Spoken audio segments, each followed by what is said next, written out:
क्या मथुरा में श्री कृष्ण जन्म स्थान से सटी हुई शाही ईदगाह मस्जिद से मंदिर होने के प्रमाण मिटाए जा रहे हैं? ऐसा हम नहीं कह रहे, बल्कि वो याचिकाकर्ता कह रहे हैं जिन्होंने इस मामले को कोर्ट में डाला हुआ है।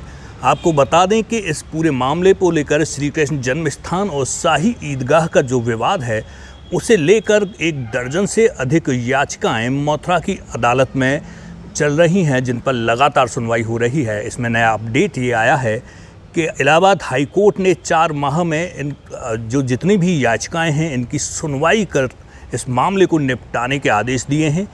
इसी को लेकर आज इस मामले में सुनवाई हुई और जो सुनवाई हुई उसमें याचिका जो हिंदू पक्ष ने मांग की है कि शाही ईदगाह मस्जिद में उसकी वीडियोग्राफी कराई जाए, एक वरिष्ठ अधिवक्ता को बतौर कमिश्नर वहां भेजा जाए, पूरा सर्वे किया जाए वीडियोग्राफी के साथ। उन्हें आशंका है कि शाही ईदगाह में, जिसे वो असली गर्भगृह मानते हैं, उनका कहना है कि यहाँ भगवान श्री कृष्ण का जन्म हुआ था, जिसे औरंगजेब ने मंदिर को तोड़वाकर उस स्थान पर मस्जिद बनवा दी। उसी शाही ईदगाह में हिंदू मंदिर के बहुत सारे प्रमाण हैं जिन्हें नष्ट किया जा सकता है, और इसके लिए उन्होंने हवाला दिया है काशी की ज्ञानवापी मस्जिद का। हिंदू पक्षकारों का कहना है कि काशी की जो ज्ञानवापी मस्जिद है, उसमें जो विवाद चल रहा है, उसे देखते हुए यहाँ पर शाही ईदगाह में जो मुस्लिम पक्ष है, हिंदू चिन्हों को मिटाने का काम कर रहा है। चलिए आपको सुनाते हैं कि इस पूरे मामले में हिंदू पक्ष का क्या कहना है। देखिए, कल माननीय उच्च न्यायालय ने एक आदेश दिया है जिसमें 4 माह में सभी पेंडिंग एप्लीकेशन को डिसाइड करने का आदेश दिया है, स्पष्ट आदेश किया है। उसके बाद आज हम लोगों ने मॉर्निंग कोर्ट का चूँकि प्रावधान है यहाँ, सुबह हम लोगों ने 8 बजे एक एप्लीकेशन मूव की थी, जिसमें कहा गया है कि जो तथाकथित ईदगाह परिसर है, जो विवादित ढांचा है, उसमें जो हम लोगों के अभिलेख हैं हिंदू धर्म के और जो मूर्तियाँ हैं, उनको तोड़ा जा रहा है और उनको ध्वस्त किया जा रहा है। चूँकि ये लोग ज्ञानव्यापी में जो मामला चल रहा है वहाँ से प्रभावित हैं और यहाँ के दस्तावेजों और अभिलेखों को साक्ष्य मिटाए जा रहे हैं। इसलिए एक अधिवक्ता कमिश्नर नियुक्त किया जाए, जो वहाँ वीडियोग्राफी के माध्यम से सर्वे करें और वादी प्रतिवादी दोनों वहाँ उपस्थित रहें, सभी के सामने सर्वे, और वहाँ का जो असली सच है वो जनता के सामने आना चाहिए। चूँकि वहाँ साक्ष्य मिटाए जा रहे हैं, इस पर तत्काल रोक लगे। एक एप्लीकेशन इसकी मूव की है, दूसरी अधिवक्ता कमिश्नर वहाँ नियुक्त किया जाए जल्द से जल्द, इसकी एप्लीकेशन दी हमने, जो माननीय न्यायालय द्वारा स्वीकार कर ली गई है। आने वाली 1 जुलाई को इस पर सुनवाई होगी। आपने जो याचिका दायर कराई थी वो कब कराई थी? ये 15 दिसंबर 2020 को दाखिल हुई थी, जो मार्च 2021 में स्वीकार की गई थी। मांग क्या है आपकी? मांग उसमें है जो भगवान श्री कृष्ण जन्मभूमि की 13.37 एकड़ ज़मीन है, जिसमें लगभग 1.25 एकड़ में जो एक अवैध रूप से अतिक्रमण कब्जा है, वो ज़मीन खाली करा करके जन्मभूमि को वापस की जाए। देखिए, चूँकि माननीय उच्च न्यायालय की टिप्पणी है और सख्त आदेश है उस पर, तो 4 महीने में डिसाइड करना ही पड़ेगा। मनीष यादव वाले केस में हमने एक प्रार्थना पत्र आशा का दिया था कि ईदगाह के अंदर जो एंशिएंट मोनूमेंट्स दबे हुए हैं और जो पौराणिक शिलालेख हैं, उनको प्रिजर्व किया जाए और इस संबंध में ये स्टे निषेधाज्ञा जारी की जाए कि ये लोग, क्योंकि ज्ञानवापी मंदिर में का ऑर्डर हो चुका है, इसलिए इन प्रलेखों को, इन एविडेंस को ये विस्मान ना करें। जो एंशिएंट मोनूमेंट्स इस जगह के अंदर दबे हुए हैं, उनको वहाँ से ना हटावें। इस आशा का हमने प्रार्थना पत्र दिया था। उस पर दूसरी पार्टी ने एतराज़ के लिए समय मांगा है, उनको कॉपी दे दी गई है, उन्होंने एतराज़ के लिए समय मांगा है। अब इस प्रार्थना पत्र सुनवाई 1 जुलाई से 2022 को इस न्यायालय में होगी। एक प्रार्थना पत्र मनीष यादव वाले मुकदमे में ही हमने इस आशा का दिया था कि इस मुकदमे में एडवोकेट कमिश्नर, जो सीनियर एडवोकेट हों, उनको नियुक्त किया जाए, जो मौके पर जाकर दोनों पक्षकारों की मौजूदगी में मौके पर जाके मुआयना करें। जो एंशिएंट मोनूमेंट्स हैं, वो जो मौके पर दिखाई जाएँ, उनको नोट करें और उनको अपनी रिपोर्ट में सबमिट करते हुए इस अदालत में अपनी रिपोर्ट सबमिट करें। उनको भी इस प्रार्थना पत्र पर सुनवाई के लिए दूसरी पार्टी ने एतराज़ के समय मांगा है, और इस पर अदालत ने दूसरी पार्टी को मौका देते हुए, एतराज़ का मौका देते हुए 1 जुलाई सन 2022 नियत कर दिया है, और उस दिन 1/7/2022 को इस प्रार्थना पत्र पर सुनवाई होगी। जहाँ तक दिनेश शर्मा का मुकदमे का सवाल है, इसमें भी हमारी ओर से एक प्रार्थना पत्र शासन का दिया गया है कि मौके पर जो एंशिएंट मोनूमेंट्स हैं, उनके संबंध में किसी वरिष्ठ अधिवक्ता को मौके पर भेजा जाए, जो मौके पर जाकर दोनों पक्षकारों की उपस्थिति में मौके का मुआयना करें और जो पक्षकार मौके पर बताएं, उन मोनूमेंट्स को नोट करें और उस तथ्यों के साथ अपनी रिपोर्ट इस अदालत में प्रस्तुत करें। उस प्रार्थना पत्र पर दूसरी पार्टी को नकल दे दी गई है और उस पर एतराज़ के लिए दूसरी पार्टी ने समय मांगा है, और इन प्रार्थना पत्र सुनवाई अब 1 जुलाई सन 2022 को ही होगी। देखिए, हमारा ये कहना है कि हमने सबसे पहले एप्लीकेशन कमीशन नियुक्त करने के लिए 24/2/2021 को लगाई थी, और हमारा माननीय न्यायालय से अनुरोध था कि वहाँ पर कमीशन भेजा जाए, एडवोकेट कमिश्नर भेजे या न्यायालय जिसको उपयुक्त समझे उसे भेजे, क्योंकि वहाँ के क्षेत्र की पूरे की वीडियोग्राफी होनी आवश्यक है, फोटोग्राफी होनी आवश्यक है, और जो वहाँ फैक्ट्स हैं जो संज्ञान में आया है कि उन्हें वहाँ से रिमूव किया जा रहा है, तो उसी को लेकर के पूरी डायमेंशन वहाँ की हो जाए, नाप तोल हो जाए, और वहाँ की पूरी रिपोर्ट माननीय न्यायालय में दाखिल हो जाए। फिर हमने ये लंबे समय से हमारी मांग रही, लेकिन प्लेसेस ऑफ वर्ड्स एक्ट के कारण उसकी सुनवाई नहीं हो पा रही थी, तो फिर हमने एक दोबारा प्रार्थना पत्र 9/5/2022 को दिया, और हमने न्यायालय से अनुरोध किया कि इसमें सभी तथ्य हैं जो मस्जिद परिसर के, क्योंकि वहाँ शंख बने हैं, शेषनाग बने हैं, चक्र बने हैं, कमल के फूल हैं, ओम हैं, स्वास्तिक हैं, तो उनको प्रतिवादी गणों के द्वारा मिटाया जा रहा है, हटाया जा रहा है।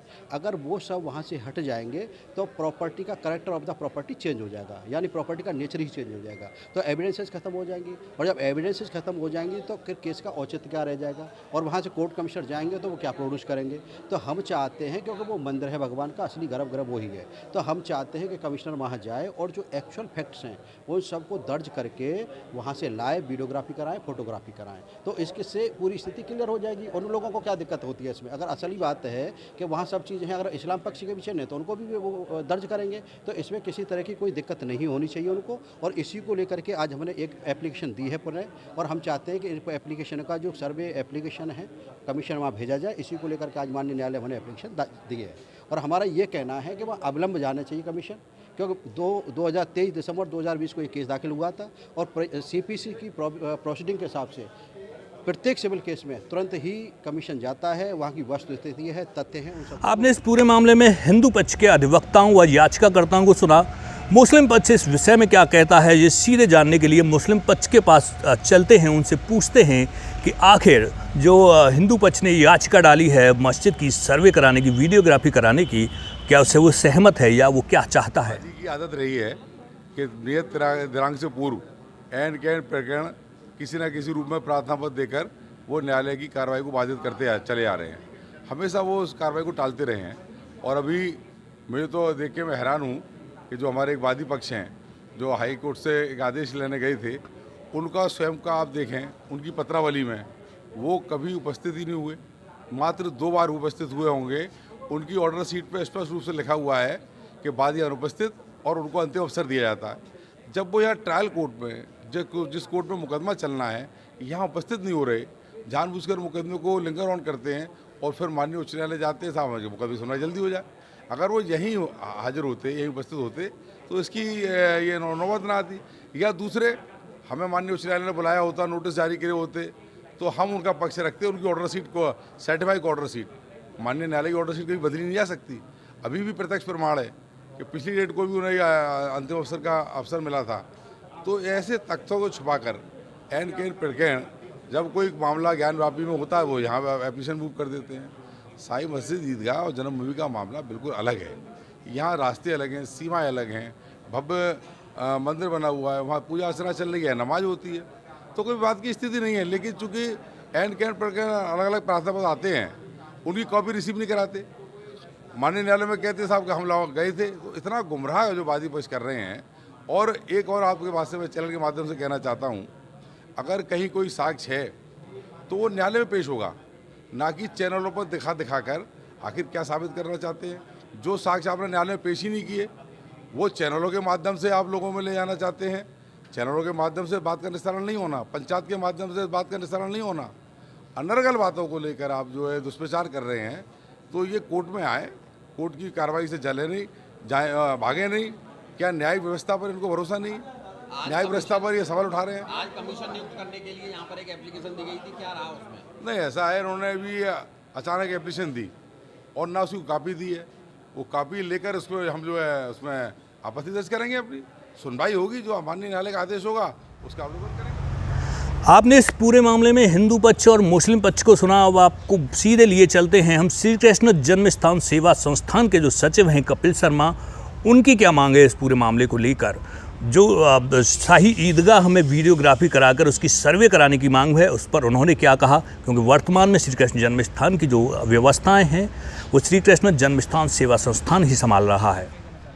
देखिए, माननीय न्यायालय में हिंदू पक्ष की तरफ से जो वीडियोग्राफी की एक मांग की गई है, हम इस मांग का पूर्ण समर्थन करते हैं। किसी भी पक्ष को इसका विरोध करना ही नहीं चाहिए। अगर जो सत्य है वह सर्वे से ही, जानकारी करने से ही सामने आएगा। वीडियोग्राफी हो, कार्बन डेटिंग कराई जाए, खुदाई कराई जाए, सत्य को निकालने के लिए जो भी आवश्यक हो, वो जो भी निर्देश माननीय न्यायालय के द्वारा जारी होंगे उसका हम स्वागत करते हैं और उसमें पूरा सहयोग करेंगे। लंबे समय से लंबित विषय है, माननीय न्यायालय ने इसमें अपने कुछ निर्देश जारी किए हैं और अब श्रद्धालुओं को, कृष्ण भक्तों को, सभी धर्मों के लोगों को एक आशा जगी है कि इस मामले का निस्तारण शीघ्र होगा। श्री कृष्ण जन्म स्थान और शाही ईदगाह मस्जिद का जो विवाद है उसके बारे में आपको थोड़ा सा बता देता हूँ। 13.37 एकड़ भूमि को लेकर विवाद है। इस भूमि में करीब 1.25 एकड़ में शाही ईदगाह बनी हुई है, जिसे अतिक्रमण मुक्त कराने के लिए ये याचिकाएं हिंदू पक्ष द्वारा डाली गई हैं।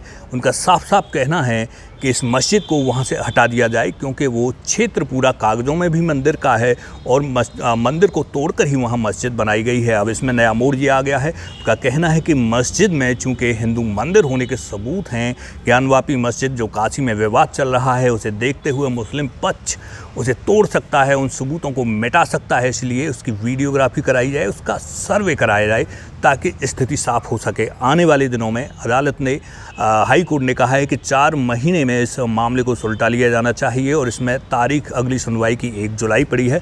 मुस्लिम पक्ष का कहना है कि जो एप्लीकेशन दी गई है उस पर वो विरोध अपना दर्ज कराएंगे, उसके लिए उन्हें समय चाहिए, इसलिए 1 जुलाई का समय उन्हें दिया गया है। इस पूरे मामले में क्या होता है ये आने वाला वक्त बताएगा, लेकिन मथुरा का जो शाही ईदगाह और श्री कृष्ण जन्म स्थान का ये मामला है, आने वाले दिनों में काशी के ज्ञानवापी मस्जिद व मंदिर और ताजमहल के उन 22 कमरों की तरह सुर्खियों में रहने वाला ये पक्का है। आप देख रहे हैं वेद प्रकाश गौतम के साथ सचमुच टीवी। नमस्कार।